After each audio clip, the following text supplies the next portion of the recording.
Hi everyone, তোমরা সবাই কেমন আছো? দেখতেই পাচ্ছ এটা একটা ক্লায়েন্টের হেয়ার। তো ক্লায়েন্ট কিছুদিন আগে এসে আমার পার্লারে হেয়ার স্মুথনিং করেছে তার ছোট হেয়ারে, এবং তার কিছুদিন পরে ওর ইচ্ছা হয়েছে যে একটু হেয়ার হাইলাইট করবে। তো আমি ওর চুজ মতো করে দিয়েছি। একটু ব্রাউন শেড চেয়েছিল, তো সেই ব্রাউন শেড আমি ওর হেয়ারের উপরে অ্যাপ্লাই করেছি।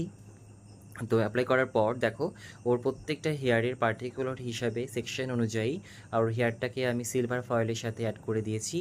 তো কিছুক্ষণ পর যতটা টাইম লাগে তো ততটা টাইম ওয়েট করেছি হেয়ারের কালার না ধরা পর্যন্ত। তো তারপরে দেখো, ওর প্রত্যেকটা হেয়ারের প্রত্যেকটা জায়গাতে একটা পার্টিকুলার হিসাবে কালার খুব সুন্দর এসছে, সেটা তোমাদের সাথে শেয়ার করছি। দেখো এই যে কালারটা এসছে একটু ব্রাউন্ডেড শেডের উপরে।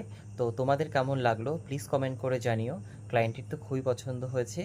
আর প্লিজ কমেন্ট করতে ভুলো না, শেয়ার করতে ভুলো না। Thank you so much.